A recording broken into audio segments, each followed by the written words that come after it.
Good morning. I wanted to ask you a question about how well do you sleep? I'll ask this during therapy, and the reason I'm doing that is because sleep is very related to what we're trying to achieve in EMDR.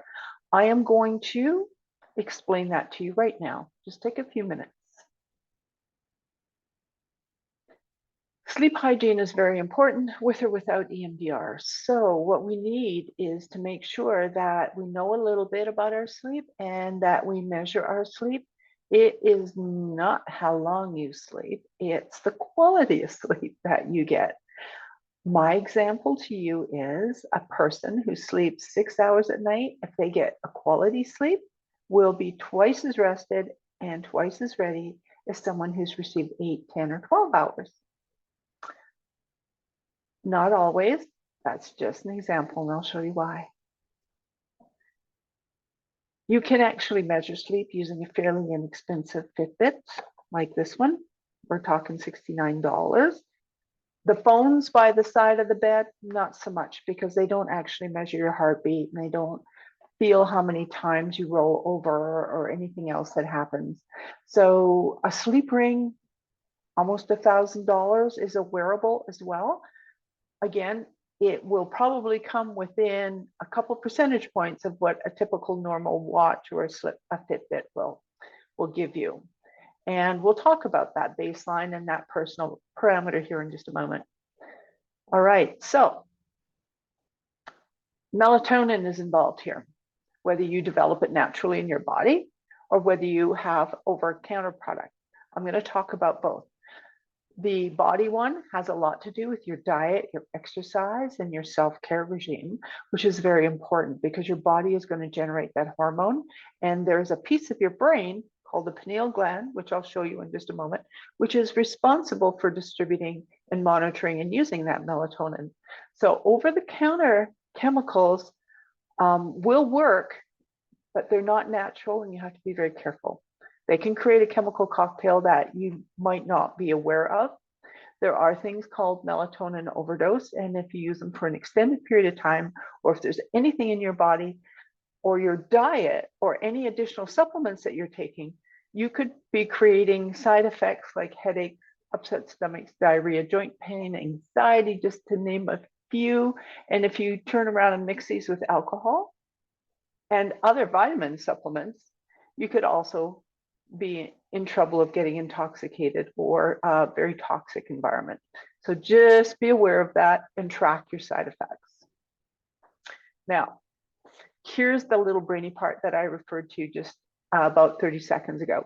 It's called the pineal gland, and it sits really nicely between the two hemispheres of the brain. And notice that it is also strategically on top of the brainstem at the end of all of that structure that distributes chemicals to the brain, which are necessary. And this is what happens every day. The pineal gland is referred to as the sleep hormone, the hormone of darkness in some of the literature and some of the other spiritual readings, the third eye, the seat of the soul. That's how important it is. It has received special honorary titles across all cultures. So let's take another look. Sleep recommendations. If you are serious about your sleep, you will get a Fitbit or something like that. Not a phone. That's not going to work. The phone is used to display your Fitbit results, but a wearable is what you need to get at least just basic information, basic sleep information on yourself.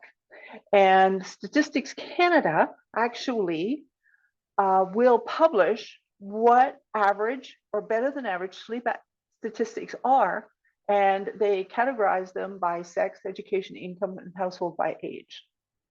So if you want to know how you compare to the general population, you can actually check the internet for those.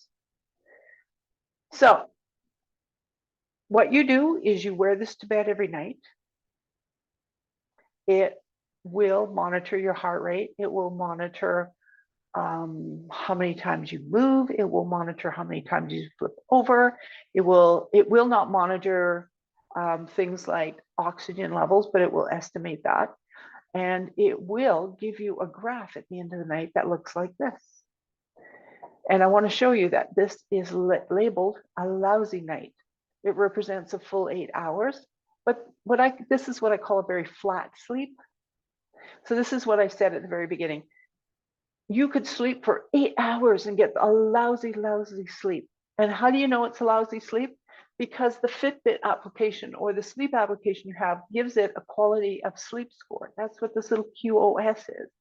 And over just 11 nights, this QoS came up as 52, as compared to a good night. Let's take a look at what a good night looks like. Wow. So when you actually see it graphically, you look at it and you go, oh my gosh, there's so much more activity. Wouldn't you think that it would be the other way around? Nay, nay. This got a quality of sleep score of 85. It was my best night over 11 days. And of course, there was lots of in between, lousy and good. So this particular sleep cycle was the same length of time. But the reason it was so much more effective was because it was active, because my mind all night was going through all of these cycles. And these cycles are what I nicknamed REM bumps. Every time you wake or you roll over, or you get up to take a biology break or whatever it is you need to do, a little red mark will be indicated, and then it waits for you to fall asleep. And then you go down into a light sleep, and then you go down into a dark sleep, and then you go up into a light sleep. Now, towards the middle and the end of the evening, you will cycle up into something called REM sleep. And you know, if you've ever watched anybody who's going through REM sleep, their eyes are moving back and forth. You can see their eyes underneath their eyelids are moving. Kind of creepy, right?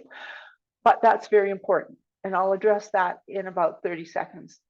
So the more times you do this, the better quality sleep you get, because REM sleep is when you reprocess your day. This is when you rest your day. Most importantly, there are physical things happening in your brain. And what do those things look like? Every time you go through a REM bump, your brain actually cycles. It doesn't show it well on here, so let me take a break and show you what a sleeping brain looks like under an fMRI. Give me a second here, and I will show you the sleeping brain. I'm going to pause it. Okay, now we're back. That's what an active sleeping brain looked like in that previous graphic. Why is this important? Because in our work together, when we do EMDR and we do the bilateral stimulation, we are emulating REM, but you are awake. And that's why at the end of an EMDR session, you feel so relaxed and you feel so calm and you have clarity like you've never had before, because your brain is calm. And that's when your brain is going to do its very best work.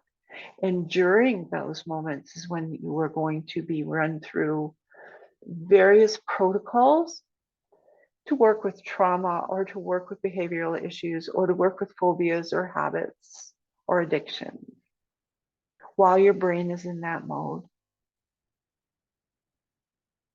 Okay, so that's very brief.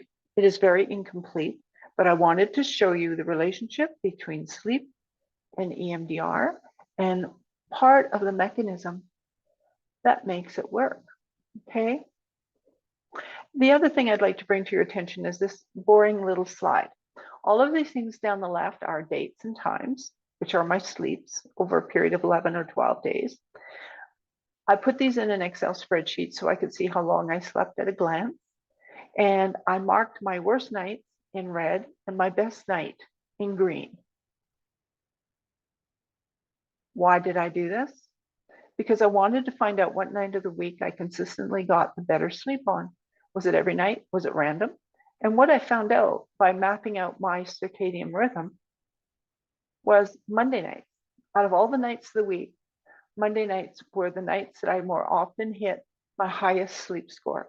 So then I went back and I said, what do I do on Sunday and Saturday and Monday to set myself up for the best sleep of the week?